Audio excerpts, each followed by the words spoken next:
उत्तर प्रदेश के सुंदरपुर नाम के एक छोटे से गांव में राघव नाम का एक मेहनती और ईमानदार किसान रहता था। वह अपने बूढ़े पिता हरिराम और पत्नी संगीता के साथ रहता था, लेकिन कई महीनों से बारिश नहीं हुई थी। खेत सूख चुके थे, फसल बर्बाद हो गई थी, घर में राशन खत्म होने को था और पिता की तबीयत भी बिगड़ती जा रही थी। एक शाम राघव थका हारा खेत से घर लौटा। सुनिए जी, अब क्या होगा? पिताजी की दवा भी खत्म हो गई है, घर में आटा तक नहीं बचा। बेटा, मेरी चिंता मत कर, पहले घर संभाल। इस बार किस्मत ने साथ नहीं दिया, पर मैं हार नहीं मानूंगा। अगली सुबह राघव उदास मन से खेत की तरफ जा रहा था। तभी उसने देखा कि गांव के चौराहे पर मोहन नाम का युवक पानी पूरी और चाट का ठेला लगाए खड़ा है। उसके ठेले पर भारी भीड़ लगी थी। अरे भाई, क्या स्वाद है तेरी पानी पूरी में। मोहन, एक प्लेट और लगा दे। राघव कुछ देर वही खड़ा सब देखता रहा और फिर राघव अपने मन में सोचने लगा, अगर मैं भी ऐसा ठेला लगा लूं, तो शायद घर की हालत सुधर जाए। वह तुरंत घर वापस गया। संगीता, मुझे एक उपाय सूझा है। क्या हुआ? क्या उपाय सूझा जी? मैं पानी पूरी और चाट का ठेला लगाना चाहता हूँ। पर पैसे कहाँ से आएंगे? तभी दरवाजे पर दस्तक हुई। क्या घर में कोई है? क्या ये राघव का घर है? जी जी बिल्कुल, सही पते पर आए हो। बताओ क्या हुआ? आपके नाम मनी ऑर्डर आया है। वह पैसे उसके पुराने मित्र अमन ने भेजे थे, जिसे राघव ने पहले मदद की थी। देखा, भगवान ने रास्ता दिखा दिया। राघव बाजार गया। सूजी, आटा, आलू, मसाले, इमली, पुदीना, सब सामान खरीदा। शाम तक दोनों ने मिलकर सैकड़ों गोलगप्पे तैयार कर लिए। अगले ही दिन राघव अपनी ठेला सजाकर बाजार की ओर चला गया। राघव आवाज लगाते हुए, आओ आओ सुंदरपुर में पहली बार, राघव की खास पानी पूरी खाओ। राघव आवाज लगा ही रहा होता है कि तभी राघव की दुकान पर एक मोटा हट्टा कट्टा आदमी आता है। तो वाह वाह वाह, बहुत दिन हो गए पानी पूरी खाए हुए। भाई जरा एक प्लेट लगा दे। हाँ हाँ जी जरूर, 2 मिनट अभी देता हूँ। राघव उस ग्राहक के लिए एक प्लेट पानी पूरी बनाता है और उसे दे देता है। अरे भाई, तेरी पानी पूरी तो बहुत स्वादिष्ट है। मैंने इतनी स्वादिष्ट पानी पूरी कभी नहीं खाई। और तेरा पानी तो वाह वाह वाह। भाई, आज तो मजा ही आ गया। अरे भाई, जरा मेरे लिए एक प्लेट और लगा दे। वह मोटा ग्राहक एक एक करके 6-7 प्लेट खा जाता है। भर गया मेरा पेट तो। अरे भाई, इतने ज्यादा स्वादिष्ट पानी पूरी खाकर मजा ही आ गया। वाह वाह, आनंद ही आ गया भाई। उस मोटे आदमी को चटकारे मारते पानी पूरी खाते देख ग्राहकों की भीड़ लग गई। धीरे धीरे राघव के ठेले की सारी पानी पूरी बिक जाती है। तभी राघव के ठेले पर एक औरत आती है और बोलती है, अरे भैया, मेरे एक प्लेट पानी पूरी लगा देना। अरे बहन जी, अभी तो सारा सामान खत्म हो गई है, अब कल आना, हम बहुत सारे पानी पूरी लेकर आएंगे। हाँ ठीक है भैया, अभी तो मैं जा रही हूँ, लेकिन कल आप बहुत सारे पानी पूरी लेकर आना। अरे वाह, आज तो मेरी काफी अच्छी कमाई हो गई है। राघव खुश होकर घर लौटा।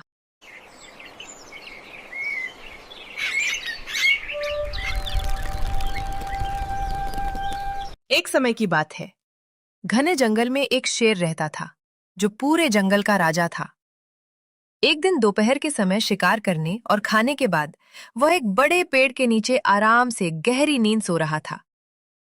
उसी पेड़ के नीचे एक छोटा सा बिल था, जिसमें एक चूहा रहता था।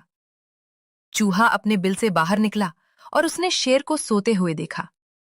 शेर को सोता देखकर चूहे को शरारत सूझी। वाह, कितना बड़ा शेर है, क्यों ना थोड़ा मजा किया जाए। चूहा शेर के ऊपर चढ़ गया और उसके ऊपर कूदने फांदने लगा।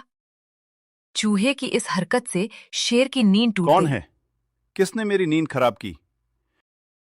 शेर के उठते ही चूहा डरकर तुरंत अपने बिल में भाग गया। शेर ने इधर उधर देखा, लेकिन उसे कोई नजर नहीं आया। थोड़ी देर बाद वो फिर से सो गया। शेर के सोते ही चूहा फिर से बाहर आया और दोबारा शरारत करने लगा। कभी वो शेर की पूंछ पर चढ़ता, कभी उसके बाल खींचकर भाग जाता। इससे शेर बार बार परेशान हो रहा था। ये कौन मुझे बार बार परेशान कर रहा है? इस बार जैसे ही शेर सोया, चूहा उसकी पूंछ के पास पहुंचा। लेकिन इस बार शेर जाग रहा था। अचानक शेर ने झपट्टा मारा और चूहे को अपने पंजे में पकड़ लिया। महाराज, मुझे छोड़ दीजिए, मुझसे गलती हो गई। मैं तो एक छोटा सा चूहा हूँ। मैंने मजाक में आपकी नींद खराब कर दी। अगर आप मुझे छोड़ देंगे तो मैं आपका ये एहसान कभी नहीं भूलूंगा। जब भी आपको मेरी जरूरत पड़ेगी, मैं आपकी मदद जरूर करूंगा। चूहे की बात सुनकर शेर जोर जोर से हंसने लगा। तुम जैसे छोटे से चूहे मेरी मदद करोगे? लेकिन आज मैं पेट भरकर खा चुका हूं, इसलिए तुम्हें छोड़ देता हूं, वरना अभी तुम्हें खा जाता। ये कहकर शेर ने चूहे को छोड़ दिया। धन्यवाद महाराज।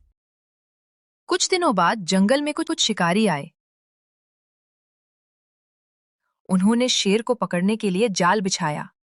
घूमते घूमते शेर उस जाल में फंस गया। बचाओ, कोई है?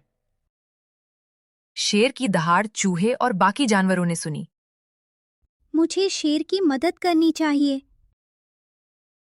प्रेजुडिस चूहा तुरंत शेर के पास पहुंचा।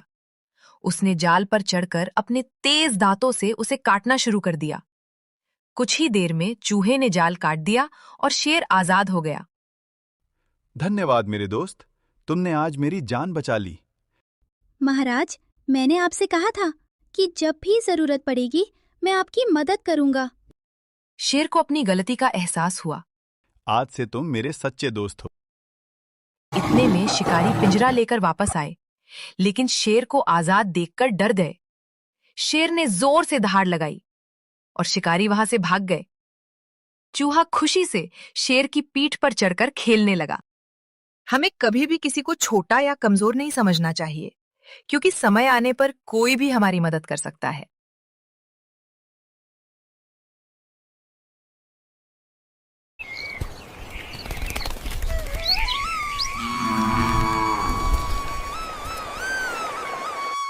गांव में एक मेहनती किसान रहता था। उसका नाम था रघु। रघु के पास छोटी सी जमीन थी। वह रोज सुबह खेत में काम करता, लेकिन उसकी कमाई बहुत कम थी। फिर भी रघु हार नहीं मानता था। लगातार मेहनत करता रहता। इतनी मेहनत करता हूँ, फिर भी घर चलाना मुश्किल हो रहा है। अब मुझे खेती के साथ साथ कुछ और कारोबार करना होगा, नहीं तो मैं गरीब का गरीब ही रह जाऊंगा। एक दिन रघु ने देखा कि उसके खेत में बहुत सारी मधुमक्खियां फूलों पर मंडरा रही हैं। रघु के दोस्त मोहन ने कहा, अरे रघु, क्यों ना तुम शहद का काम शुरू करो? मधुमक्खी पालन से अच्छी कमाई हो सकती है। रघु को यह बात अच्छी लगी। उसने निश्चय किया। ठीक है भाई मोहन, मैं कोशिश जरूर करूंगा। कल ही मैं मधुमक्खी का 5-6 बक्सा लाऊंगा और सारे बक्से पेड़ों पर लगा दूंगा और उसके पास में ही बहुत सारे फूल के पौधा लगाऊंगा। फिर मोहन अपने घर चला गया और रघु मधुमक्खियों के बक्से लेने गया।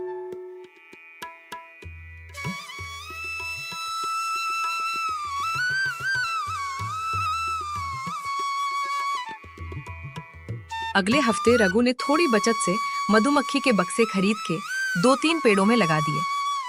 शुरू में उसे डर लगता था, लेकिन उसने ट्रेनिंग ली और धीरे धीरे सीख गया। रघु रोज बक्सों की देखभाल करता, फूल लगाता और ध्यान रखता कि मधुमक्खियां सुरक्षित रहें। फिर मधुमक्खियां फूलों में से रस को अपने बक्सों में जमा करती, तो रघु मधुमक्खियों को देखकर खुश हो जाता। चलो, अब तो सारे मधुमक्खियों के बक्से भी रस से भर गए होंगे।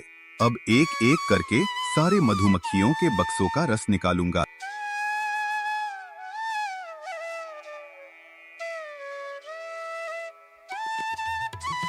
फिर रघु पेड़ पर चढ़ गया और मधुमक्खी का रस निकाल। चलो, अब तो सारे मधुमक्खी का रस भी निकाल दिया। अब बाजार जाऊंगा रस बेचने के लिए। फिर रघु ने शहद निकाला और गांव के पास वाले बाजार में ठेला लेकर शहद बेचने चला गया। घर से बाजार का रास्ता थोड़ा दूर था और धूप भी बहुत तेज थी, लेकिन रघु ने हार नहीं माना और बाजार पहुंच गया।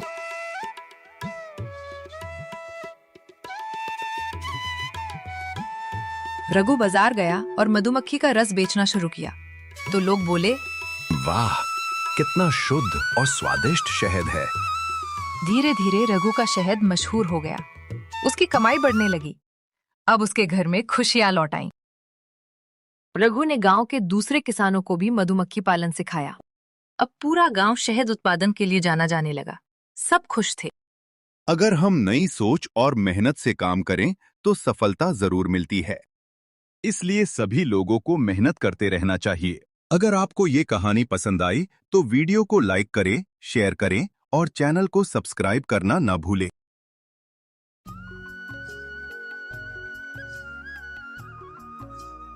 ये कहानी है एक छोटे से बाजार की, जहां भीड़ बहुत थी लेकिन इंसानियत कम। उसी बाजार के कोने में एक छोटी सी दुकान थी। लकड़ी की पुरानी मेज, मिट्टी का चूल्हा और ऊपर एक तख्ती टंगी थी। 15 रुपए की दाल, दिल से बनाई हुई। लोग हंसते थे, कहते थे, इतनी सस्ती दाल आज के जमाने में।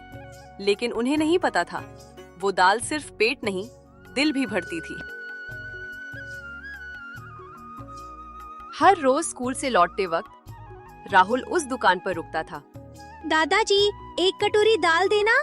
दादाजी मुस्कुरा कर बोले, जरूर बेटा।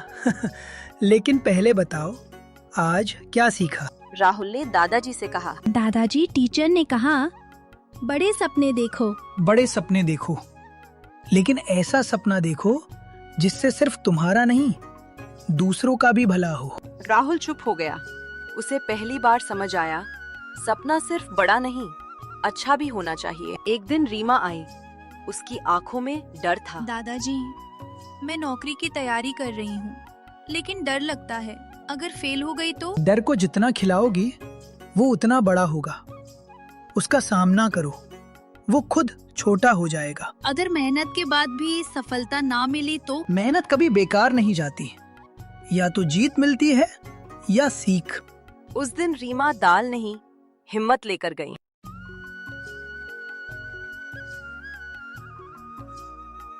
शाम को दीपक आया।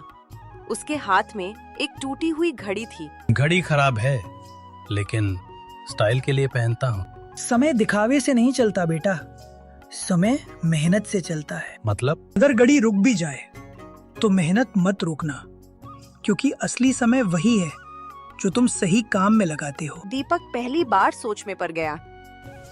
एक दिन तेज बारिश हो रही थी। पूरा बाजार खाली था, लेकिन दादाजी की दुकान खुली थी। तभी एक छोटी लड़की भीगती हुई आई। दादाजी, दाल चाहिए, लेकिन मेरे पास पैसे नहीं हैं। दाल पेट के लिए होती है और दया दिल के लिए। घर में खाना नहीं बना, माँ बीमार है। दादाजी ने कटोरी में दाल भरते हुए कहा, ले जाओ बेटा। और सुनो, गरीब वो नहीं जिसके पास पैसे नहीं, गरीब वो है जिसके पास इंसानियत नहीं। लड़की की आंखों से आंसू बहने लगे। लेकिन उस दिन उसके घर में सिर्फ दाल नहीं, उम्मीद भी गई। अगले दिन राहुल ने पूछ ही लिया, दादाजी, आप ज्यादा पैसे क्यों नहीं लेते? पैसा तो हर कोई कमा लेता है बेटा, लेकिन दुआ कमाने वाले बहुत कम होते हैं। दुआ? 15 रुपए की दाल पेट भरती है, लेकिन अगर किसी के चेहरे पर मुस्कान आ जाए तो समझो जिंदगी सफल हो गई। उस दिन सबको समझ आ गया, कीमत छोटी हो सकती है लेकिन मूल्य नहीं। दोस्तों, इस दुनिया में हर चीज की कीमत होती है, लेकिन इंसानियत की कोई कीमत नहीं होती।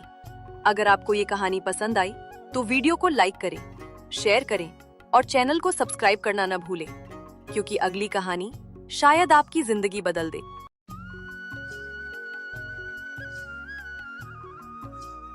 ये कहानी है एक छोटे से बाजार की, जहां भीड़ बहुत थी लेकिन इंसानियत कम। उसी बाजार के कोने में एक छोटी सी दुकान थी। लकड़ी की पुरानी मेज, मिट्टी का चूल्हा और ऊपर एक तख्ती टंगी थी। 15 रुपए की दाल, दिल से बनाई हुई। लोग हंसते थे, कहते थे, इतनी सस्ती दाल आज के जमाने में। लेकिन उन्हें नहीं पता था, वो दाल सिर्फ पेट नहीं, दिल भी भरती थी। हर रोज स्कूल से लौटते वक्त राहुल उस दुकान पर रुकता था। दादाजी, एक कटोरी दाल देना। दादाजी मुस्कुरा कर बोले, जरूर बेटा। लेकिन पहले बताओ, आज क्या सीखा? राहुल ने दादाजी से कहा, दादाजी, टीचर ने कहा बड़े सपने देखो। बड़े सपने देखो, लेकिन ऐसा सपना देखो जिससे सिर्फ तुम्हारा नहीं, दूसरों का भी भला हो। राहुल चुप हो गया। उसे पहली बार समझ आया, सपना सिर्फ बड़ा नहीं, अच्छा भी होना चाहिए। एक दिन रीमा आई। उसकी आंखों में डर था। दादाजी, मैं नौकरी की तैयारी कर रही हूँ, लेकिन डर लगता है अगर फेल हो गई तो। डर को जितना खिलाओगी वो उतना बड़ा होगा। उसका सामना करो, वो खुद छोटा हो जाएगा। अगर मेहनत के बाद भी सफलता ना मिली तो? मेहनत कभी बेकार नहीं जाती, या तो जीत मिलती है या सीख। उस दिन रीमा दाल नहीं, हिम्मत लेकर गई।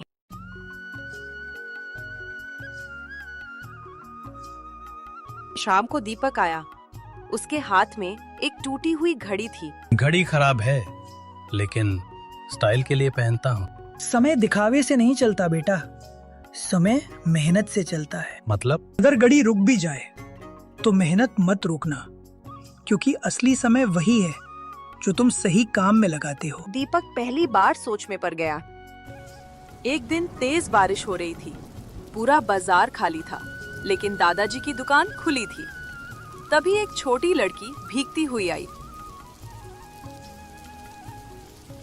दादाजी, दाल चाहिए, लेकिन मेरे पास पैसे नहीं हैं। दाल पेट के लिए होती है और दया दिल के लिए। घर में खाना नहीं बना, माँ बीमार है। दादाजी ने कटोरी में दाल भरते हुए कहा, ले जाओ बेटा। और सुनो, गरीब वो नहीं जिसके पास पैसे नहीं, गरीब वो है जिसके पास इंसानियत नहीं। लड़की की आंखों से आंसू बहने लगे। लेकिन उस दिन उसके घर में सिर्फ दाल नहीं, उम्मीद भी गई। अगले दिन राहुल ने पूछ ही लिया, दादाजी, आप ज्यादा पैसे क्यों नहीं लेते? पैसा तो हर कोई कमा लेता है बेटा, लेकिन दुआ कमाने वाले बहुत कम होते हैं। दुआ? 15 रुपए की दाल पेट भरती है, लेकिन अगर किसी के चेहरे पर मुस्कान आ जाए तो समझो जिंदगी सफल हो गई। उस दिन सबको समझ आ गया, कीमत छोटी हो सकती है, लेकिन मूल्य नहीं। दोस्तों, इस दुनिया में हर चीज की कीमत होती है, लेकिन इंसानियत की कोई कीमत नहीं होती। अगर आपको ये कहानी पसंद आई तो वीडियो को लाइक करें, शेयर करें और चैनल को सब्सक्राइब करना न भूलें, क्योंकि अगली कहानी शायद आपकी जिंदगी बदल दे।